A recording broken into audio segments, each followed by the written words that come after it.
कलकत्ता में कौन सा गीत था वो? हिंदुस्तान में ब्रिटेन के लोगों के समर्थक बहुत बड़ी संख्या में रहे और ना सिर्फ ब्रिटेन के समर्थक रहे बल्कि अंग्रेजों के तलवे चाटने वाले घराने इस देश में रहे। अंग्रेजों की जी हजूरी करने वाले घराने इस देश में रहे और जिन खानदानों ने अंग्रेजों के जितने ज्यादा तलवे चाटे उन्हीं खानदानों का नाम इस देश में गर्व से लेते हैं लोग। जो अंग्रेजों के सबसे ज्यादा पिट्ठू बनकर रहे, जो अंग्रेजों के चरणों में साष्टांग बिछ जाते थे, ऐसे ही लोगों को इस देश के इतिहास में पढ़ाया जाता है। और ऐसा ही एक खानदान था जो अंग्रेजों की गुलामी में आकंठ डूबा हुआ था। उस खानदान का नाम था टैगोर खानदान। और उस टैगोर खानदान का एक व्यक्ति था जिसका नाम था रविंद्रनाथ टैगोर। उस रविंद्रनाथ टैगोर ने जॉर्ज पंचम के स्वागत के लिए एक गीत लिख दिया था। और ना सिर्फ उस आदमी ने वो गीत लिखा बल्कि कलकत्ता में जब जॉर्ज पंचम पहुंचा और उस भरी सभा में जहां लाखों लोग उपस्थित थे, हिंदुस्तान की गुलामी का गीत गाया गया और ब्रिटेन के राजा का सम्मान किया गया। और यह काम रविंद्रनाथ टैगोर ने अपने मुंह से किया। और वो गीत कौन सा था जो रविंद्रनाथ टैगोर ने इंग्लैंड के राजा की स्तुति का गान करते हुए लिखा था? वो गीत वही है जिसको आप कहते हैं जनगण मन अधिनायक जय हे भारत भाग्य विधाता। बहुत शर्म आती है मेरे जैसे आदमी को जब वो गीत गाने के लिए कोई मुझे कहता है कि ये गाओ। क्यों गाएं उस गीत को? रविन्द्रनाथ टैगोर तो चापलूसी करते थे अंग्रेजों की। रविन्द्रनाथ टैगोर तो चाटुकार थे अंग्रेजों के। और रविन्द्रनाथ टैगोर तो साइकोफेंट थे अंग्रेजों के। इसलिए उन्होंने अंग्रेजों के राजा के सम्मान में वो गीत लिखा था। मैं तो नहीं हूं, मुझे तो अंग्रेजों की चापलूसी से कोई मतलब नहीं है। मैं तो अंग्रेजों का उससे ज्यादा विरोधी हूं जितना कोई हो सकता। लेकिन मेरे आजाद देश में उस गीत को बार बार गवाया जाए, यह मेरा राष्ट्रीय अपमान का प्रश्न है। और जिस गीत को अंग्रेजों के राजा जॉर्ज पंचम के स्वागत में गाया था रविन्द्रनाथ टैगोर ने, वही गीत 5 दिन पहले दिल्ली के एयरपोर्ट पर गाया गया महारानी के सम्मान में। आपने कभी ध्यान दिया है उस गीत के शब्द क्या हैं और उन शब्दों का मतलब क्या है? जनगण मन अधिनायक जय हे, हिंदुस्तान की जनता के मनों के अधिनायक तुम्हारी जय हो, ये मतलब है। जनगण मन अधिनायक जय है माने जॉर्ज पंचम तुम हिंदुस्तान की जनता के मनों के, जनता के गणों के अधिनायक हो, सुपर बॉस हो, इसलिए तुम्हारी जय हो। ये रविन्द्रनाथ टैगोर गा रहे हैं। भला इससे ज्यादा चाटुकारिता का दूसरा कोई प्रमाण मिल सकता? इससे ज्यादा साइकोफेंसी का दूसरा कोई प्रमाण आपको मिल सकता?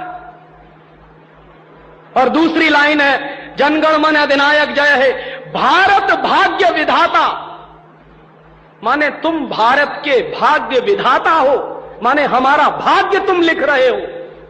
यह तो कोई भगवान से भी नहीं कहता है। लेकिन रविन्द्रनाथ टैगोर ने तो हिंदुस्तान के साम्राज्यवादी राजा का प्रतीक जो जॉर्ज पंचम था उसको भगवान से भी ऊपर रख दिया था कि तुम तो भारत के भाग्य विधाता हो।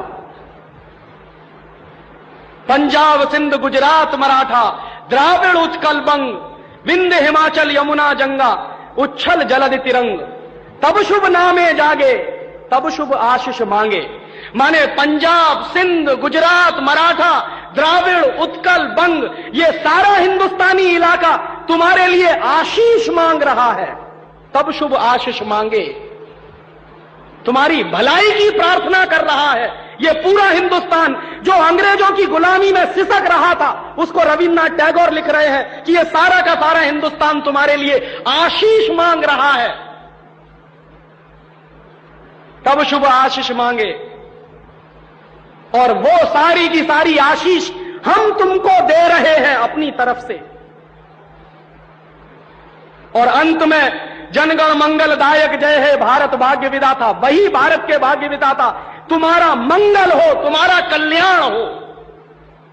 माने जो हमको गुलाम बनाने के लिए आए हैं, उनकी चाटुकारिता में कोई आदमी कितना बिच सकता है, इसका यह निकृष्ट नमूना है। और अंत में वो कह रहे हैं कि जय हे जय हे जय हे, माने तुम्हारी ही जय है, तुम्हारी ही जय है, तुम्हारी ही जय है। ऐसा गुलामी का प्रतीक गीत ये गुलामी के दिनों में गाया गया एक ऐसे हिंदुस्तानी की तरफ से जिसको शायद आप बड़े श्रद्धा की नजर से देखते हैं। और ये गीत जब गा दिया था उन्होंने और चरणों में बिछ गए थे रविंद्रनाथ टैगोर, तब अंग्रेजों ने उनको नोबेल प्राइज दिलवा दिया था पुरस्कार के रूप में। रविंद्रनाथ टैगोर को ऐसे ही नोबेल प्राइज नहीं मिला था। अंग्रेजों ने कुछ नियम बनाए थे, कुछ परंपराएं बनाई थी। और अंग्रेजों के नियम क्या थे?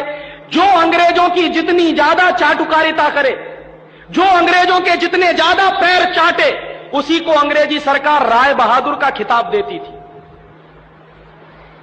उसी को अंग्रेजी सरकार हिंदुस्तान में और इंग्लैंड में नाइटहुड की पदवियां दिया करती थी। ऐसे ही लोगों को अंग्रेजों की तरफ से इनाम मिलते थे, क्योंकि वो अंग्रेजों के चरण चाटते थे और हिंदुस्तान को गालियां देते थे। और ऐसे चरण चाटू लोग आपने नाम सुना है, हिंदुस्तान के राजाओं के दरबार में कुछ चारण और भाट हुआ करते थे। वो चारण और भाट क्या करते थे? राजा चाहे जितना गंदा हो, चाहे जितना बदमाश हो, चाहे जितना लफंगा हो, लुच्चा हो, वो चारण और भाट हमेशा राजा की प्रशंसा ही करते थे। बदले में राजा उनको कुछ इनाम बांटता था।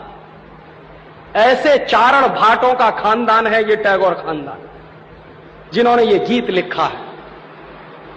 और मेरा अंदर से रोम रोम कांप जाता है जब कोई मुझे कहता है कि राजीव भाई जनगण मन गाइए। क्यों गाएं?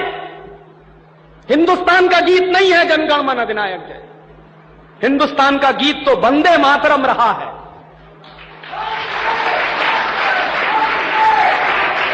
और यह वंदे मातरम जैसा गीत जो हिंदुस्तान की आजादी की लड़ाई का प्रतीक था, जो हिंदुस्तान के लोगों में खून में जोश भरने का काम करता था, उस वंदे मातरम जैसे गीत को हिंदुस्तान में राष्ट्रीय गीत का दर्जा दिलवाने में 50 साल लग गया हमको, अब जाके हुआ है।